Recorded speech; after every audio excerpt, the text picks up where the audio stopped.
Dear student, आज के इस लेक्चर में मैं आपको एनालिटिक फंक्शन में एक बहुत ही स्पेशल टाइप की प्रॉब्लम सोल्व करना सिखा रहा हूँ। तो इसमें जो जनरली प्रॉब्लम का टाइप है वो किस तरह का होता है। प्रॉब्लम का टाइप होता है so that function F Z equal to u plus iota v satisfy Cauchy Riemann equations but function is not analytic at origin. या ये भी कह सकते हैं Cauchy Riemann equations are satisfied by the function at origin but function is not differentiable और function is not analytic at origin. तो इस type की जो प्रॉब्लम है वो जनरली एग्जाम में पूछी जाती है। तो मैं 1 बाय 1 3 प्रॉब्लम सोल्व करूंगा। एक लेक्चर में एक ही प्रॉब्लम सोल्व करूंगा, इसके बाद 2 लेक्चर और अपलोड करूंगा जिसमें 1 प्रॉब्लम मैं सोल्व करूंगा। तो ये 3 प्रॉब्लम मैंने आइडेंटिफाई किए इंपॉर्टेंट प्रॉब्लम, उनमें से एक प्रॉब्लम मैं यहाँ पर सोल्व करने जा रहा हूँ। 1 प्रॉब्लम क्या है वो problem, show that for the function F Z equal to X cube 1 plus iota minus Y cube 1 minus iota divided by X square plus Y square when z is not equal to 0, that means जो हमारा z है वो origin नहीं है। And f0 equal to 0, अगर आप z को 0 मान रहे हैं तो फंक्शन अपनी वैल्यू क्या रिटर्न करता है, 0। तो फंक्शन हमने डिफाइन किया है एक तो नॉन जीरो वैल्यू के लिए और एक एग्जैक्टली 0 के लिए। तो इसके बाद क्या कहानी है, इस फंक्शन के लिए the Cauchy Riemann equations are satisfy, यानी कोशी रीमान इक्वेशन तो सेटिस्फाई हो रही है कहां, ओरिजिन पर। लेकिन इसके बावजूद but f dash 0 does not exist और you can say f z is not analytic at origin. तो कुछ इसी तरह की प्रॉब्लम पूछी जाएगी। स्टार्टिंग में ये भी कह सकता है f z is not analytic at origin but और although Cauchy Riemann equation are satisfy. तो पहले एनालिटिक नहीं होने के बारे में बता सकता है, बाद में कह सकता है कोशी रीमान इक्वेशन सेटिस्फाई है। तो कुल मिला के क्वेश्चन के मुझे 2 पार्ट करने हैं। Number 1 first part about the Cauchy Riemann equation at origin and second part about the analyticity या differentiability for the function at origin. तो मैं इस क्वेश्चन को 2 फेज में करूंगा। तो सबसे पहले मैं क्या लिखूंगा, इस फंक्शन के बारे में लिख लेता हूं। गिवन फंक्शन क्या है, given function is F Z और ये एफ जेड मुझे दिया गया X cube 1 plus iota Y cube 1 minus iota divided by X square plus Y square when Z is not equal to 0। Clear है। और इसी फंक्शन की वैल्यू आपको क्या दी गई है, 0। अच्छा, इसको आप इस तरह भी लिख सकते हैं, ये f0 0 का मतलब है कि एफ जेड को आप 0 कह सकते हो कब, जब जेड आपका 0 है। तो क्लियर है। तो अभी जो पहला फेज है मैं उसमें लिखूंगा सी आर इक्वेशन। क्या लिखूंगा पहले फेज में, पहले फेज में मैं पता करूंगा कि सी आर इक्वेशन ओरिजिन पर सेटिस्फाई है। लेकिन सी आर इक्वेशन सेटिस्फाई करने के लिए आप डायरेक्ट एफ जेड का तो यूज कर नहीं सकते, आपको चाहिए उसका रियल और इमेजिनरी पार्ट। तो सबसे पहले मैं रियल और इमेजिनरी पार्ट इक्वेट करूंगा, क्योंकि फंक्शन हमारा ये 2 तरह से डिफाइन है। अगर वैल्यू हमारी नॉन जीरो है तब कुछ और कहानी है, और अगर जेड हमारा 0 है तब कुछ और कहानी है। तो मैं इसी तरह लिखता हूं, if Z is not equal to 0। अच्छा, जेड अगर नॉट इक्वल टू 0 है तो इसका मतलब क्या है, X comma Y is not equal to origin. यानी अगर जेड 0 नहीं है तो इसका मतलब ये जो ऑर्डर्ड पेयर है एक्स कोमा वाई ये ओरिजिन नहीं है। किस तरह नहीं है ये मैंने आपको बताया था, एक बार और बता देता हूं। जेड इक्वल टू 0 का मतलब है x plus iota y equal to 0 plus i 0, और इसको ऑर्डर पेयर की फॉर्म में लिखेंगे तो क्या बनेगा, एक्स कोमा वाई, और ये क्या बन जाएगा 0 कोमा 0। तो ये एक ही बात है। क्लियर है। तो इसका मतलब जब जेड 0 नहीं है तब आपको ये वाला फंक्शन यूज करना है। तो एफ जेड कितना हो जाएगा, देन एफ जेड इज ये होगा मेरे पास एक्स क्यूब 1 प्लस आयोटा। मैं थोड़ा डिटेल में लिखा हूं, आप डायरेक्ट भी लिख सकते हैं, इतना ज्यादा डिटेल आपको लिखने की जरूरत नहीं है, ऑब्वियस सी बात है। इसका मतलब when X Y not equal to 0 0 तब की कहानी में लिख रहा हूं। तो मैं इसके रियल और इमेजिनरी पार्ट इक्वेट कर लेता हूं। कितना बनाई, X cube plus iota X cube minus Y cube plus iota Y cube upon x square plus Y square. बात समझ पा रहे हैं। एक लाइन और बढ़ाता हूं, ये बना मेरे पास क्या बन जाएगा, X cube minus Y cube, और ये आ गया प्लस आयोटा कितना हो जाएगा, X cube minus Y cube. भाई मैंने रियल पार्ट के साथ, इमेजिनरी पार्ट के साथ लिख दिया यहाँ पर। तो ये मेरे पास बना X square plus Y square. फिर इसके 2 अलग अलग पार्ट कर दो। तो एफ जेड कितना आ गया, ये एफ जेड मेरे पास आ गया X cube minus Y cube upon x square plus Y square, और ये आ गया आयोटा एक्स क्यूब ध्यान देंगे मैंने दोनों जगह माइनस लिख दिया, ये वाला तो टर्म मेरे पास कितना आएगा X cube minus Y cube, यहां पर आई आपने कॉमन लिया तो ये प्लस था, समझ पा रहे नहीं ये दोनों। तो ये कितना बना X cube plus Y cube upon x square plus Y square, ये आपकी इक्वेशन है। इसी इक्वेशन को आप किस तरह लिख सकते हैं, ये you can write it like u x y plus iota v x y या u plus iota v, therefore u x y कितना आ गया भाई, इस इक्वेशन को इस फॉर्मेट में आ गई तो यू एक्स वाई कितना होगा, ये वैल्यू ये आ गया मेरे पास x cube minus Y cube upon x square plus Y square, इसको नाम दे दीजिए इक्वेशन को, चलिए अभी तक कुछ नाम नहीं दिया तो वन कह देता हूं, एंड वी एक्स वाई कितना आ जाएगा, ये आ जाएगा X cube plus Y cube upon x square plus Y square. ध्यान देंगे ये u और v की वैल्यू उस समय यूज करनी है जिस समय x, y एक साथ जीरो नहीं है, यानी x, y या z is not equal to zero, यानी ओरिजिन के अलावा अगर कोई पॉइंट है तो आपको ये दोनों वैल्यू यूज करनी है। अगर मैं दूसरे पॉइंट की बात करूं, अगर मैं कहूं z जीरो है तब क्या कहानी है, हालांकि इतनी डिटेल बताने की जरूरत आपको बिल्कुल भी नहीं थी, ये डायरेक्ट मैं क्वेश्चन में यूज कर सकता हूं। If z equal to zero then, तब आपको फंक्शन दिया गया जब z जीरो ही है तो f Z equal to zero लिखो या डायरेक्ट लिख दो एफ जीरो इज जीरो। भाई z जीरो है तो z की वैल्यू जीरो पुट कर दी, अगर z जीरो नहीं था तो आप उसकी वैल्यू पुट ही नहीं कर सकते, z is not equal to zero पे तो हजारों लाखों वैल्यू है, क्लियर है। तो क्या लिख सकते हैं यहाँ पर हम, अब ये जो राइट हैंड साइड वाली जीरो है तो क्या इसको ये लिख दूं जीरो प्लस आई जीरो, तो आप यहाँ पर कह सकते हैं ये बना मेरे पास u zero zero plus i और कितना बना ये v जीरो जीरो। ये फंक्शन दो बार डिफाइन है, जब z not equal to zero है तो ये यूज करना है और जब z जीरो है तो ये यूज करना है, क्लियर है। तो यहाँ पर आपके पास वैल्यू मिली therefore u zero comma zero is zero, ये आगे इक्वेशन नंबर 3, और v जीरो कोमा जीरो कितना बना ये भी बना जीरो, ये आगे इक्वेशन नंबर 4। ये दोनों ही बहुत इंपॉर्टेंट इक्वेशन है, इनके बारे में मैं यहाँ पर लिख देता हूं, बल्कि इनको रेक्टेंगल में बंद कर दीजिए। ये इक्वेशन नंबर 1 और ये आ गई हमारी इक्वेशन नंबर 2, ये इक्वेशन नंबर 3 काम आएगी और ये आ गई इक्वेशन नंबर 4। ये दो इक्वेशन मेरे पास आई। चलिए अब इसके बाद की कहानी लिखता हूं मैं, क्या कहानी बनेगी। तो सबसे पहला फेज मैं करता हूं सीआर इक्वेशन के लिए, तो हेडिंग डाल दीजिए सीआर इक्वेशन। मुझे सिर्फ अब चाहिए यू वी की वैल्यू सीआर इक्वेशन के लिए, तो यहां मैंने हेडिंग लिखा सीआर इक्वेशन एट ओरिजिन। तो सीआर इक्वेशन एट ओरिजिन पर सोल्व करने के लिए पहला फेज है हमारा सीआर इक्वेशन। अच्छा शॉर्ट में आपको पता होगा कोशी-रीमान इक्वेशन को सीआर इक्वेशन बोलते हैं एट ओरिजिन। ये मैं यहां पर दिखाना चाहता हूं कि सेटिस्फाई है, तो हेडिंग लिख दीजिए। जब प्रूफ दैट का क्वेश्चन है तो सेटिस्फाई होंगी ही। तो सबसे पहले मैं लिखूंगा यहां पर del u over del x. अब del u over del x जो लिखेंगे, अब कुछ स्टूडेंट क्या करते हैं इसका डिफरेंशियल करना शुरू कर देते हैं। ध्यान देंगे इसका डिफरेंशियल नहीं करना है, इसका डिफरेंशियल हम करते हैं अगर किसी आर्बिट्रेरी पॉइंट पर आपको सीआर इक्वेशन सेटिस्फाई करनी होती है। हमें सीआर इक्वेशन सेटिस्फाई करनी है किस पर, ओरिजिन पर। तो ओरिजिन के लिए ये इससे जो प्रीवियस लेक्चर है, अगर आप ये क्वेश्चन ठीक से समझना चाहते हैं तो इससे जो प्रीवियस लेक्चर है वो आप देख लीजिए, उसी में मैंने डिस्कस किया है what are the partial derivative at origin and how to find f dash zero. तो वो लेक्चर देखने के बाद ही आप इसको देखें तभी समझ में आएगा। तो कितना होगा del u over del x at origin, इस बात पर फोकस करेंगे आप। तो कितना होगा limit x tends to zero, ये होगा u x zero minus u zero zero upon x. किस तरह ये फार्मूला आया था वो डिटेल में आपको पता है। अब यहां पर मुझे u की वैल्यू को दो बार यूज करना है। अब देखिए जो पहली बार आप u यूज करेंगे तो यहां पर ये x कोमा जीरो, ये तो ओरिजिन नहीं है। जब ओरिजिन नहीं है तो यहां पर आप यूज करेंगे इसकी वैल्यू के लिए यूज करेंगे इक्वेशन नंबर 1। क्या यूज करेंगे इक्वेशन नंबर 1।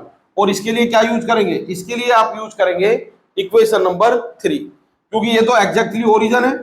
इक्वेशन नंबर 3, ये बात समझ लीजिए आप। तो पहले वाले पार्ट के लिए यूज करेंगे आप इक्वेशन नंबर 1 और दूसरे वाले पार्ट के लिए यूज करेंगे इक्वेशन नंबर 3, क्योंकि x comma zero is not a origin, क्योंकि x की वैल्यू तो कुछ भी हो सकती है 1 comma zero 1/2 comma zero minus 1 comma zero, तो it is not a origin. ये एग्जैक्टली हमारा ओरिजिन है। तो जरा वैल्यू रखो यहाँ पर, यू एक्स कोमा जीरो, यानी एक्स को तो एक्स ही रहने दो लेकिन वाई को जीरो रख दो, तो क्या बनेगा एक्स क्यूब माइनस जीरो, और ये बना बच्चों एक्स स्क्वायर प्लस जीरो। ये आपकी आ गई यू एक्स जीरो की वैल्यू इक्वेशन नंबर 1 से, और यू जीरो जीरो ये जीरो है, और ये आ गया अपोन में एक्स। थोड़ा सा यहाँ पर डिटेल में कर देता हूँ question. Del u over del x, ये बनेगा मेरे पास limit x tends to zero, कितना आ गया ये x cube upon x square, यानी x minus zero upon x, zero का भी कोई यूज नहीं है, हटाइए इसको, एक्स से एक्स हो गया कैंसिल, अदरवाइज ये जीरो अपॉन जीरो नजर आएगा, और ये आ गया मेरे पास 1, और 1 की लिमिट रहेगी 1, यानी del u over del x is 1, और ये आ गई इक्वेशन नंबर कितनी आ गई मेरे पास, ये आ गई equation number 5। It is equation number 5। बात सुन पा रहे हैं? चलिए इसके बाद मैं बात करूंगा del u over del y की। तो del u over del y के लिए मुझे इस क्वेश्चन की भी फिलहाल कोई नीड नहीं है, बस मुझे पता तो चली गया है सीआर इक्वेशन को सेटिस्फाई कराना है, और फंक्शन को क्या लिखना है मुझे, एनालिटिक। फंक्शन को क्या लिखना है, एनालिटिक। तो ये काम मुझे करना है। बात समझ पा रहे हैं? तो क्या रिजल्ट ये आएगा इसके बाद, next del u over del y, इसी में ये सीआर इक्वेशन जो आपने फाइंड किया है, तो इसमें आपने निकाला del u over del x. अब मैं बात कर रहा हूं किसकी, del u over del y की। तो del u over del y कितना होगा, ये होगा limit y tends to zero u zero comma y minus u zero zero upon y. बात क्लियर है? अब यू जीरो कोमा वाई क्या होगा, यहां को लिख देता हूं limit y tends to zero u zero comma y. अब देखिए ये जो आपका इक्वेशन है, इसमें कौन सी इक्वेशन यूज होगी, इसमें यूज होगी आपकी इक्वेशन नंबर, ध्यान देंगे यू जीरो कोमा वाई, तो इक्वेशन नंबर 1 यूज होगी, और यहां कौन यूज होगी, यहां यूज होगी आपकी इक्वेशन नंबर 3। क्यों? क्योंकि आप जान पा रहे हैं पहली वैल्यू तो ओरिजिन नहीं है, जीरो कोमा वाई, जैसे जीरो कोमा 1, क्लियर है? तो ये तो पॉइंट हमारा इमेजिनरी एक्सिस पर होगा, तो यहां पर आप यूज करेंगे इक्वेशन नंबर 1 का। तो क्या बना ये del u over del y limit y tends to zero, बड़ी ऑब्वियस सी बात है, वो मैं बता रहा हूं आपको ज्यादा, लेकिन इतना जरूरी नहीं है, आप खुद ही समझ जाएंगे इसको कब यूज करना है, इसको कब यूज करना है। अच्छा मान लीजिए फंक्शन अलग अलग वैल्यू पे डिफाइन नहीं है, फॉर एवरी वैल्यू एक ही फंक्शन डिफाइन है, तो उसी में आप x कोमा जीरो लिखेंगे, उसी में जीरो कोमा जीरो लिखेंगे, ऐसी भी प्रॉब्लम मैं करूंगा अभी सोल्व। तो कितना आएगा ये u जीरो कोमा वाई, तो यहां पर आप रख दीजिए x को जीरो, तो कितना आ गया zero minus Y cube upon कितना बनाइए जीरो प्लस वाई स्क्वायर, और माइनस u जीरो जीरो तो जीरो है, और अपॉन में आ गया y। कुल मिलाकर ये आ गया लिमिट। अच्छा यहाँ पर ये वैल्यू तो हमने लिखी नहीं थी, तो इसको यहाँ से हटा दीजिए, इसके बाद ये नीचे लिख दी ना वैल्यू, तो इक्वेशन नंबर 3 का हमने यूज किया यहाँ पर, तो ये बना del u over del y. चलो आगे लिखते हैं, limit y tends to zero कितना बना ये माइनस वाई न्यूमरेटर में, और ये 1 ये इससे कैंसिल हो गया, यानी limit y tends to zero कितना आ गया ये -1, और -1 की लिमिट आ गई ये -1, क्योंकि ये तो कांस्टेंट वैल्यू है, और इस इक्वेशन को नाम दे दिया हमने 6। क्या नाम दिया इस इक्वेशन को, 6। तो ये थी मेरे पास इक्वेशन नंबर क्या थी, 5, एक इंपॉर्टेंट रिजल्ट है, और ये आ गई मेरे पास इक्वेशन नंबर 6। बिल्कुल इसी तरह अब मैं वैल्यू निकालने जा रहा हूं किसकी, del v over del y और del v over del x. तो चलिए नेक्स्ट पॉइंट की तरफ बढ़ता हूं मैं। ये जो 5th इक्वेशन है इंपॉर्टेंट इक्वेशन है, इसको लिखा रहने देता हूं। नेक्स्ट पॉइंट क्या होगा मेरे पास, now come to del v over del x. क्या होगा del v over del x, limit x tends to zero v x comma zero minus v zero comma zero upon x. Clear? V x comma zero के लिए क्या use करेंगे, v x comma zero is not a origin, तो here we use equation number 2, और here we use equation number 4 to right value of this. Clear है? तो ये we zero zero आप 4 में देख पा रहे हैं, और ये 2 में देख पा रहे हैं। तो क्या रिजल्ट बनाइए, del v over del x ये मेरे पास आ गया, this implies del v over del x is limit x tends to zero, कितना बनेगा ये result, v x comma zero, यहां पर y को जीरो लिख दो, तो कितना बनेगा ये x cube plus zero upon x square plus zero, और माइनस कितना आ गया जीरो अपॉन एक्स, यानी कुल मिलाकर ये भी कहानी क्या बनी, limit x tends to zero x upon x ये इससे कैंसिल हो गया, यानी लिमिट x टेंस टू 0 कितना आ गया बच्चों 1, therefore del v over del x, और ये रिजल्ट आ गया मेरे पास 1। अगेन इंपॉर्टेंट इक्वेशन, इसको नाम दे दीजिए आप 7 और इसको रेक्टेंगल में बंद कर दीजिए, ये मेरे पास आ गया del v over del x। Clear है? एंड एक और रिजल्ट रह गया, लास्ट वाला रिजल्ट ये भी निकाल लेते हैं। And del v over del y कितना होगा, limit y tends to 0 v 0 comma y minus v 0 0 upon y, समझ गए होंगे आप, इक्वेशन नंबर 2 और ये इक्वेशन नंबर 4।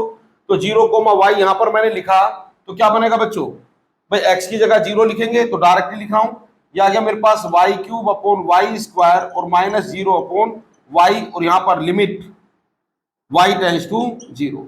कुल मिलाकर ये del v over del y आपके पास आ गया limit y tends to 0 y upon y, यानी ये आ गया मेरे पास लिमिट, चलो नेक्स्ट टाइम में लिखता हूं, ये del v over del y तो है ही लिखा हुआ मेरे पास, del u over del x कितना था ये मेरे पास, लिख लेता हूं इसको कहीं को, del u over del x इसकी जरूरत पड़ सकती है, ये था मेरे पास 1, और ये इक्वेशन नंबर थी मेरे पास 5। क्या थी इक्वेशन नंबर 5, ये मैंने लिख दिया, यहां पर लिखकर छोड़ दिया इसको फिलहाल।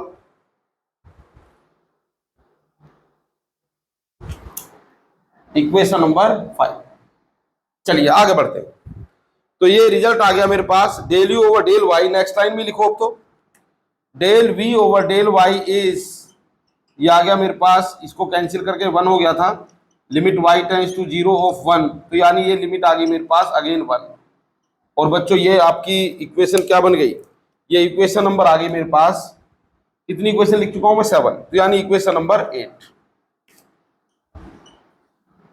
सब पे फोकस करो, इक्वेशन नंबर 5 6 7, इसका मैं रिजल्ट लिखने जा रहा हूं, अब इसका फाइनल रिजल्ट मैं लिखने जा रहा हूं।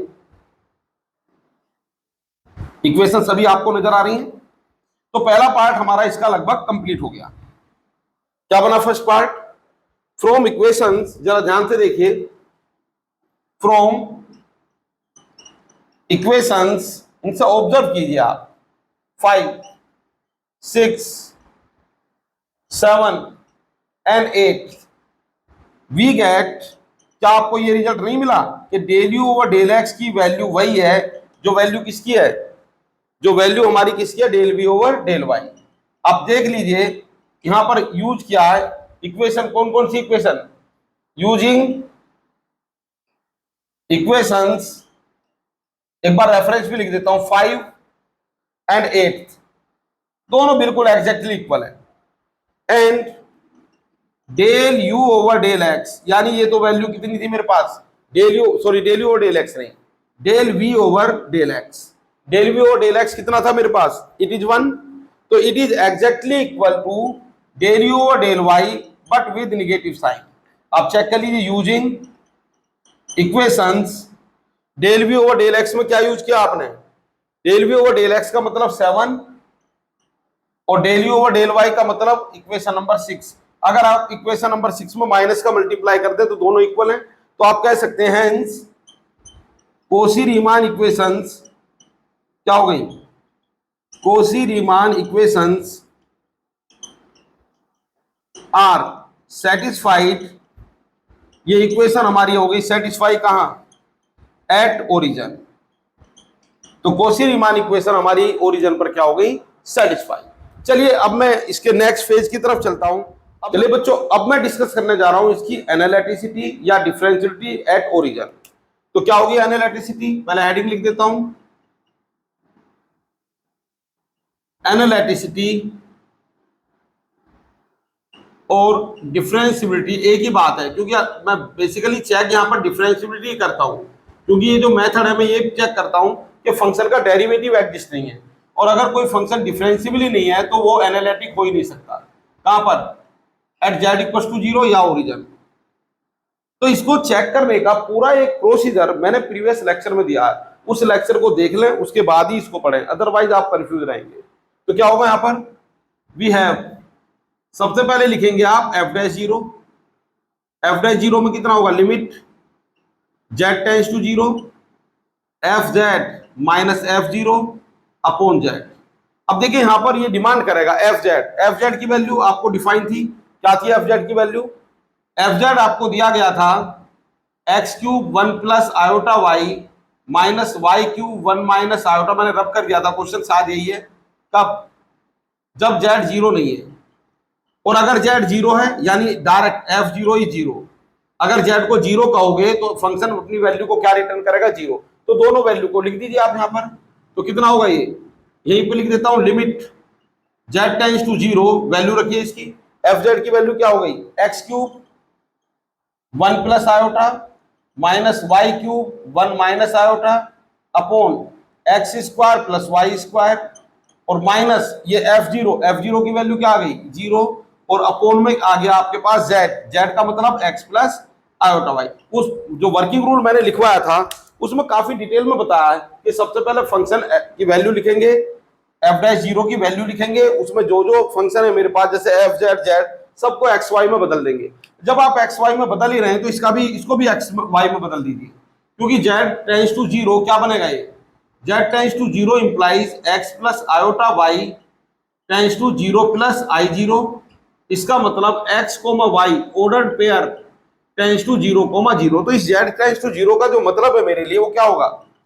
इस जेड टेंड्स टू जीरो का मतलब होगा limit x comma y tends to zero comma zero. यही लिमिट को डज नॉट एग्जिस्ट दिखाने का, लिमिट एग्जिस्ट नहीं है दिखाने का यही एक प्रोसीजर है कि हम सबसे पहले फंक्शन को किस में बदलते हैं? इसको बदलते हैं function of x and y, यानी जेड को कन्वर्ट कर लेते हैं एक्स और वाई में। तो क्या बनाइए? X cube 1 plus iota minus Y cube 1 minus iota, और ये बन गया बच्चों मेरे पास x square plus Y square x plus iota y. अब जो जैसा कि वर्किंग रूल में आपको बताया गया था, ये जो फंक्शन है ये इस फंक्शन की लिमिट में फाइंड करूंगा आप अलोंग टू पाथ। किसके अलोंग? Along to path. जो पहला पाथ होगा वो हमारे पास क्या होगा? फर्स्ट पाथ हम लेके चलते हैं y equal to m x.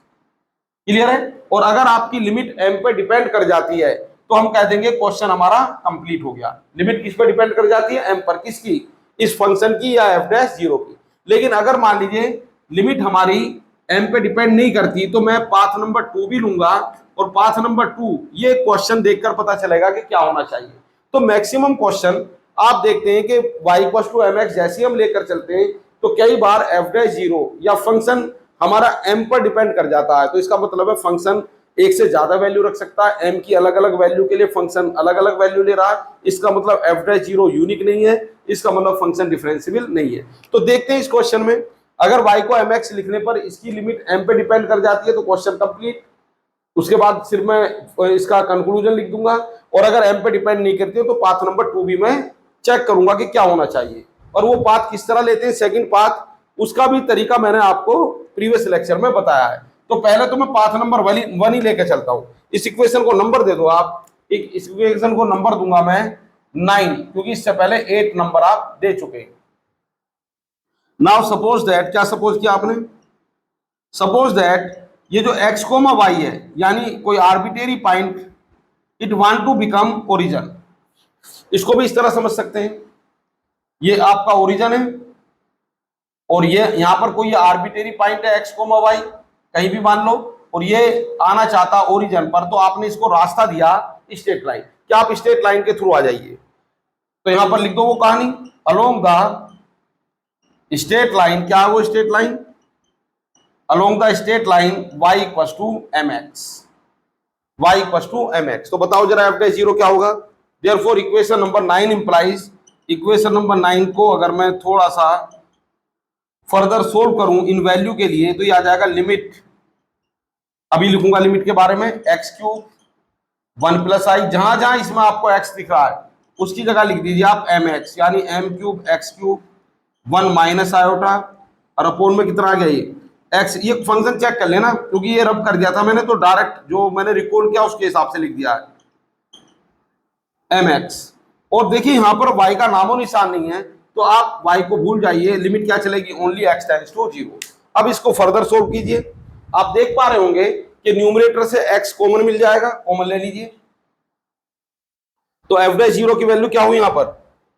F dash zero ये मेरे पास होगा limit x tends to 0, limit x tends to 0, x cube मैंने कॉमन ले लिया, तो ये ब्रैकेट के अंदर बचा बच्चों 1 plus iota minus m cube, 1 minus iota, check करते रहिए, अपॉन, अच्छा यहां से एक्स स्क्वायर कॉमन और यहां से एक्स कॉमन, तो ये भी एक्स क्यूब भी कॉमन आ गया फाइनली, और ये बड़ा ब्रैकेट लगा देता हूं, तो यहां पर बचा बच्चों 1 प्लस एम स्क्वायर, और यहां पर बचा ये 1 प्लस आई एम, और ये ब्रैकेट बंद, और ये कर दिया मैंने कैंसिल। अब देखिए इसमें कहीं से कहीं तक एक्स भी नहीं है, तो अगर आप लिमिट रखोगे तो एफ डैश जीरो कितना होगा, ये एफ डैश जीरो आएगा 1 plus iota minus m cube 1 minus iota upon 1 plus m square, और ये आ गया बच्चों 1 प्लस आयोटा एम। देखिए मुझे पाथ नंबर 2 की जरूरत ही नहीं है, ये तो बड़ी अच्छी बात हो गई, क्योंकि ये एफ डैश जीरो किस पर डिपेंड कर रहा है, एम पर। देखिए एम पर डिपेंड कर रहा है, ना इसके अंदर एक्स है ना इसके अंदर वाई है, ये कांस्टेंट टर्म है जो भी किस पर डिपेंड कर रही है, एम पर, क्योंकि एम यहाँ पर पैरामीटर है। अब अगर आपने कहा कि मैंने line y equals to mx ली है, तो ये y इक्वल्स टू x भी हो सकती है, y इक्वल्स टू 2x भी हो सकती है, y इक्वल्स टू 3x भी हो सकती है। तो x की जब आप m की वैल्यू यहाँ पर कंपेयर करेंगे तो कभी m आपको 1 दिखाई देगा, कभी 2 दिखाई देगा, कभी 3 दिखाई देगा, कभी 1/2 दिखाई देगा। तो m की अलग अलग वैल्यू के लिए अलग अलग रिजल्ट है। तो इसको लिखने का तरीका क्या है, here F dash zero depends on m, ये तो m पे डिपेंड करता है, इसका मतलब ये हुआ f dash zero does not exist या f dash zero is not unique. M पे डिपेंड करने का मतलब ये है कि ये वैल्यू 1 से ज्यादा है, और अगर एफ डैश जीरो यूनिक नहीं है तो इसका मतलब एफ डैश जीरो आपका, ये कई बार मैं लिख रहा हूं, आप चाहे तो डायरेक्ट लिख दो नॉट डिफरेंशिएबल, मैं पूरी कहानी लिख रहा हूं, F dash zero does not exist, इसका मतलब एफ डैश जीरो एग्जिस्ट ही नहीं है। भाई लिमिट तो हमारी यूनिक होती है ना, एफ डैश जीरो क्या है, एफ डैश जीरो का मतलब इस फंक्शन की लिमिट, तो इसका मतलब ये एग्जिस्ट ही नहीं है, लिमिट ऑलवेज यूनिक।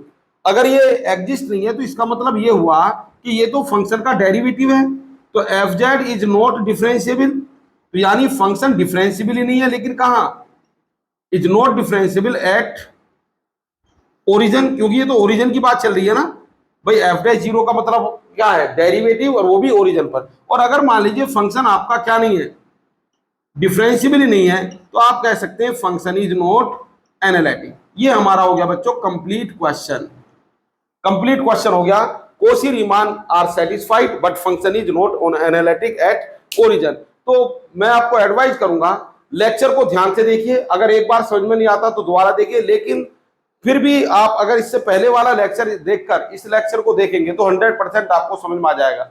चलिए मिलते हैं नेक्स्ट वीडियो में एक नए क्वेश्चन के साथ। Thank you very much.